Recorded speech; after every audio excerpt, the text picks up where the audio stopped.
안녕하세요. 오늘은 고대 로마 시대로 한번 훌쩍 떠나볼까 하는데요. 당시 사회의 근간이나 다름없었던 노예제도, 그리고 그 모든 걸 뿌리부터 흔들어버린 하나의 혁명적인 생각이 어떻게 부딪혔는지 그 놀라운 이야기 속으로 한번 들어가 보려고 합니다. 자, 그럼 바로 핵심 질문부터 던져볼게요. 지금으로부터 약 2000년 전, 노예가 된다는 건 과연 무슨 뜻이었을까요? 이건 우리가 그냥 막연하게 생각하는 것과는 정말 차원이 다른 이야기입니다. 그 대답의 실마리는 바로 이 라틴어 단어 하나에 담겨 있습니다. res. 이게 무슨 뜻일까요? 바로 물건, 사물, 재산이라는 뜻입니다. 정말 충격적이지 않나요? 로마법 아래에서 한 인간의 법적인 지위가 그냥 이 단어 하나로 끝났던 겁니다. 사람이 아니라 소유할 수 있는 물건. 그게 전부였어요.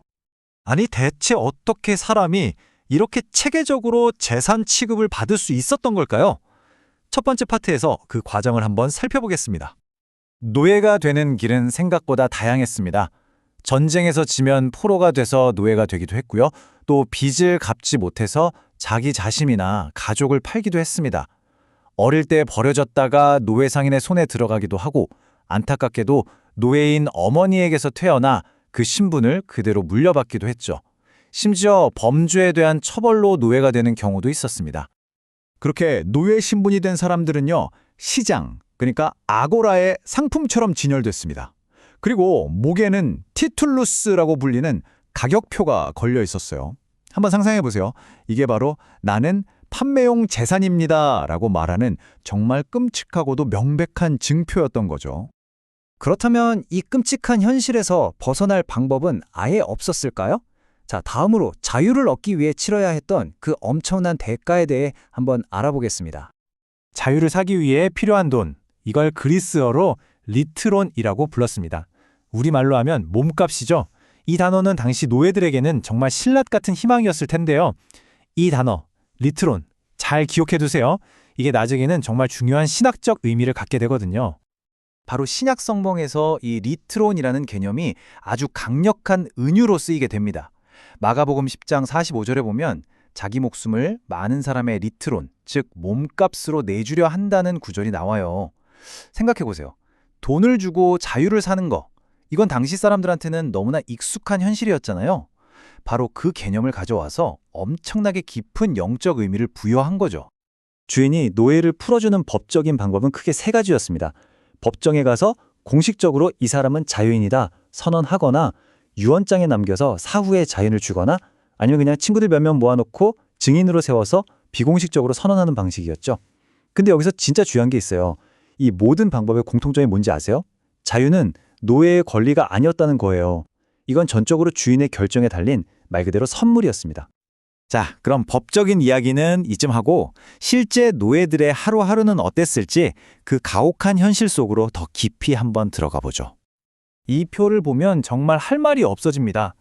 법정에서 증언할 수 있었냐고요? 아니요, 안 됐습니다. 합법적인 결혼은요? 불가능했죠. 그럼 법적인 보호는 거의 없다고 봐야 합니다. 재산 소유는 당연히 꿈도 꿀 수 없었고요. 한마디로 법적으로는 사람이 아니었던 겁니다. 그들의 삶이 얼마나 위태로웠는지는 이 평균 수명 그래프를 보면 더 와닿습니다. 특히 광산이나 배 밑에서 노를 젓는 노예로 보내지면 평균 수명이 고작 20대 초반이었어요. 그에 비하면 가정노예는 상황이 좀 나았지만 어쨌든 그들의 목숨도 온전히 주인의 손에 달려 있었죠. 당시 로마 지성인들은 노예를 어떻게 봤을까요? 유명한 철학자 세네카가 남긴 말이 이걸 아주 소름 돋게 요약해줍니다. 노예는 말하는 도구다.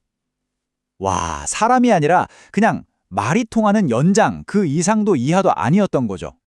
자, 그런데 이 시스템에서 가장 잔혹한 부분은 따로 있었습니다. 바로 탈출을 시도한 사람들의 운명이었죠. 알파벳 F, 이게 뭘 의미했을까요? 바로 푸기티부스, 도망자라는 뜻의 라틴어 첫 글자였습니다. 붙잡힌 도망노예의 이마에는 불에 달군 인두로 이 끔찍한 낙인이 영원히 새겨졌습니다. 도망치다 잡혔을 때 기다리는 처벌은 정말 끔찍했습니다. 채찍질은 기본이었고 쇠사슬에 묶여 평생을 살거나 이마에 지워지지 않는 낙인이 찍혔죠.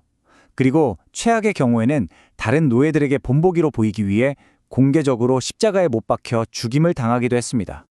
결국 붙잡힌 도망노예는요, 법적으로나 사회적으로나 살아있는 시체 취급을 받았어요. 모든 희망이 그냥 사라져 버린 거죠. 이 살아있는 시체라는 표현 꼭 기억해 주세요. 잠시 후에 아주 중요하게 다시 나옵니다.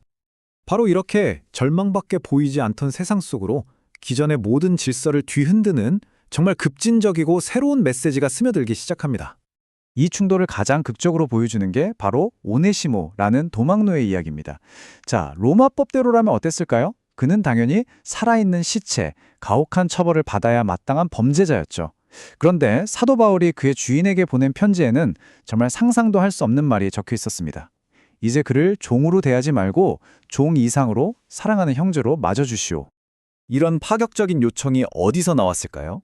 바로 이 말씀이 그 신학적인 핵심이었습니다. 종이나 자유인이나 너희는 다 그리스도 예수 안에서 하나다. 여러분, 이게 당시 로마 사회에 얼마나 큰 폭탄 선언이었을지 상상이 가시나요? 사회의 가장 밑바닥 계급과 주인이 하나라니요?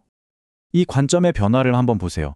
로마 사회는 노예를 재산으로 받고 도구로 여겼고 도망치면 범죄자로 낙인 찍었죠.